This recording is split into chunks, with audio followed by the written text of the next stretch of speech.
E aí pessoal, tudo bem com vocês? O canal tá começando agora, né? O meu outro canal ele tem mais de 1.000 inscritos aí. Pra quem tiver interesse aí em dicas para concursos públicos, veja o meu outro canal. Mas esse canal aqui é um canal de opiniões aí soltas e eu espero que ele tenha mais seguidores aí com o tempo, né? Por enquanto eu tenho só 3 seguidores, mas não é de me importar com isso. Foi assim que o meu outro canal começou, né? Começou com poucos seguidores aí. Pessoal, eu tô postando também no meu Instagram, @podkelvin, @podkelvin, sigam aí. Eu tô postando todas as resenhas de livros, né, as minhas considerações, minhas opiniões sobre livros, livros que eu tenho lido e eu posto lá minhas resenhas, o pessoal tem gostado, né? Óbvio que eu não tenho tantas curtidas assim, mas eu já tenho aí uma quantidade legalzinha de curtidas. De ontem para hoje eu consegui pelo menos umas 50 curtidas nas minhas postagens. E hoje eu vou falar aqui um seguinte, né? Hoje eu vou comentar aqui alguma relação que eu percebi faz um certo tempo, mas eu queria aprofundar um pouquinho melhor isso aí, né? É que é a relação entre o pensamento aqui da Ayn Rand, né, que escreveu os livros A Revolta de Atlas, né? Tem aquele outro livro dela também que eu esqueci o nome, cara. The Fountainhead, né? Mas tem um nome em português que eu esqueci a tradução. É, e tem A Virtude do Egoísmo, né? Eu acho que é esse o nome do outro livro dela. Bem, lá para 2018, o que eu percebi na eleição com o Bolsonaro é que em muitas situações ele não chegava a se explicar completamente, ou mesmo ele achava que deveria ser algo, digamos, auto-evidente, mas ficava nítido que a forma dele se expressar, né? A forma dele se expressar muitas vezes gerava uma certa incompreensão, né? E eu percebi faz um certo tempo que os personagens da Ayn Rand eles seguem na mesma linha. Porque o que acontece, né? Você tem lá, principalmente eu acho que isso é mais emblemático aí no A Revolta de Atlas.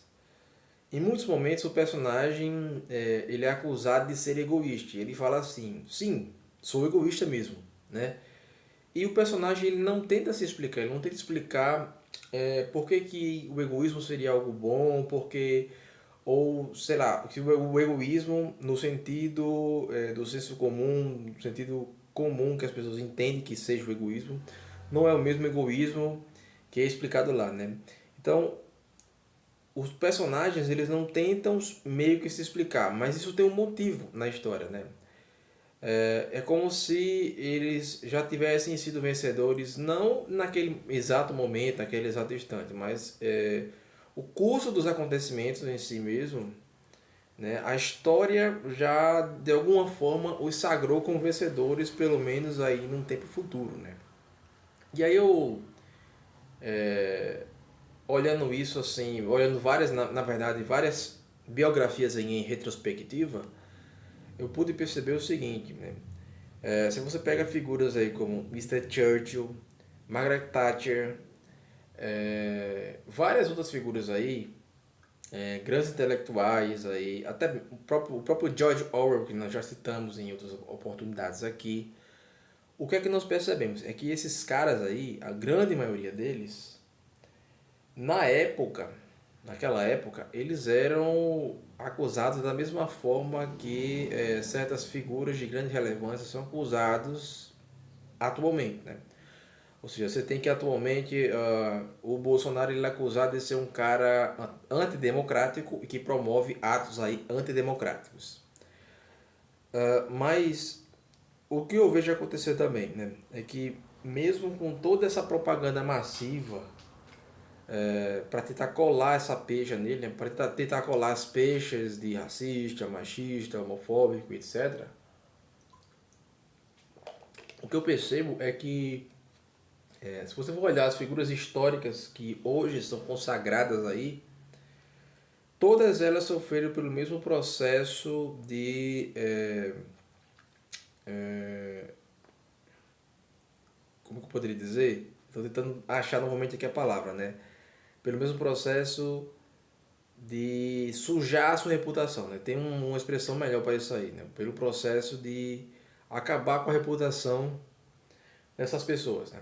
Você vê que o próprio Churchill, né, que hoje é até citado muitas vezes pela esquerda, você vê aí, teve jornais aí que compararam o Lula ao Winston Churchill, né? Desconsiderando totalmente que o Churchill era da direita e não da esquerda, né? Enfim,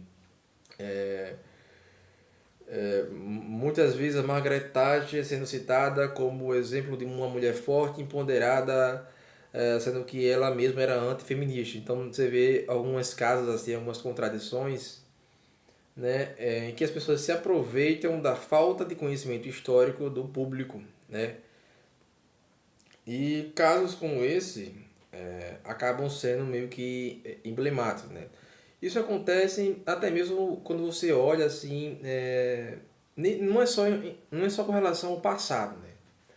Muitas vezes você pode observar isso aqui olhando para outros países aí, outros países, digamos, teve uma época aí que eu lembro que tinha um amigo aí no Facebook que postava algumas coisas contra o Bolsonaro e falou o seguinte: olha, Bolsonaro só quer ser Donald Trump, ele nunca vai chegar aos pés de Donald Trump. Donald Trump é um grande governante, né? Sendo que Donald Trump era a mesma coisa, a mesma linha da direita ali e tudo mais, né?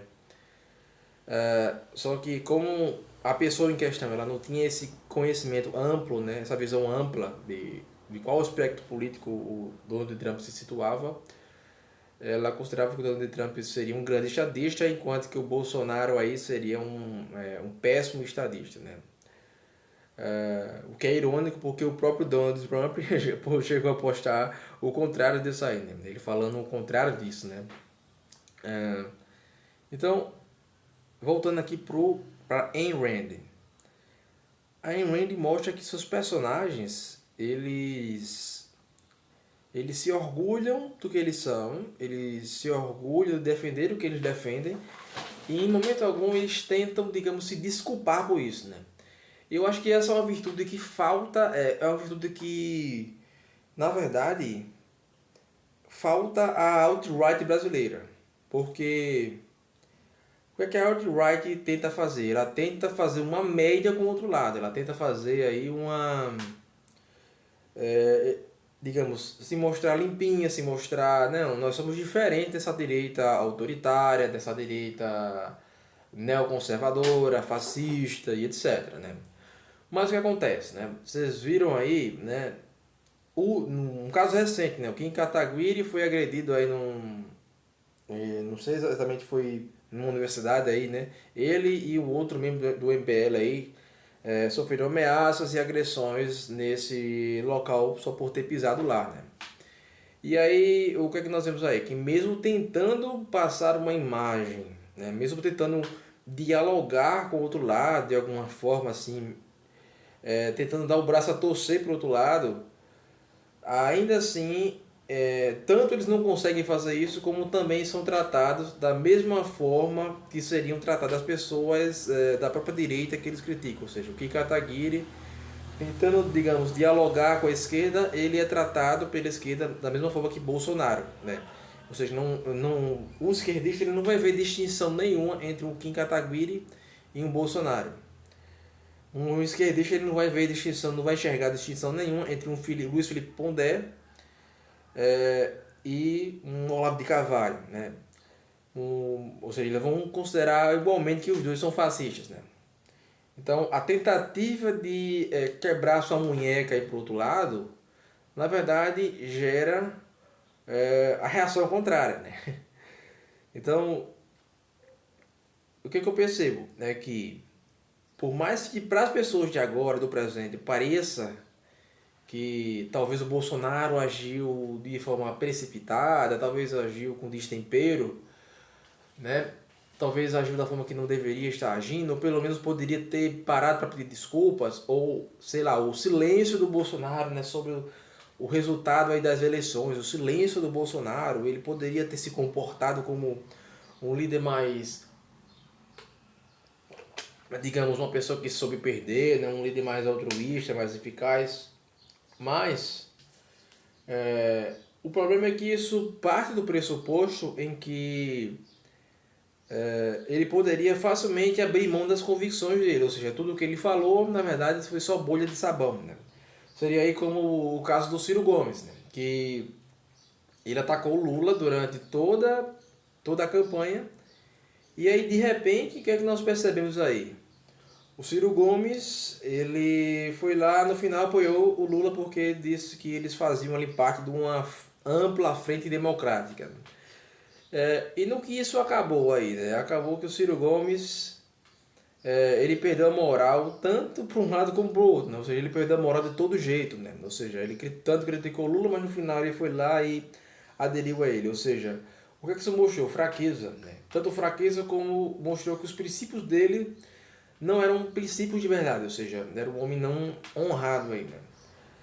E no caso de Bolsonaro, ele aceitar o resultado das eleições ou ele parabenizar o candidato Lula seria o caso dele compactuar com a ideia de que um criminoso agora é o presidente da República. Ele pode aceitar isso formalmente, por ser, digamos, a obrigação dele, ele ser forçado a aceitar isso aí e tudo mais. Ele ser legalmente forçado, até mesmo com alguma tentativa do Tribunal Superior Eleitoral, do Alexandre, do Xandão aí, de forçá-lo a isso, mas ele fazer isso de livre e espontânea vontade seria como se ele tivesse deixado essa personalidade randiana, né?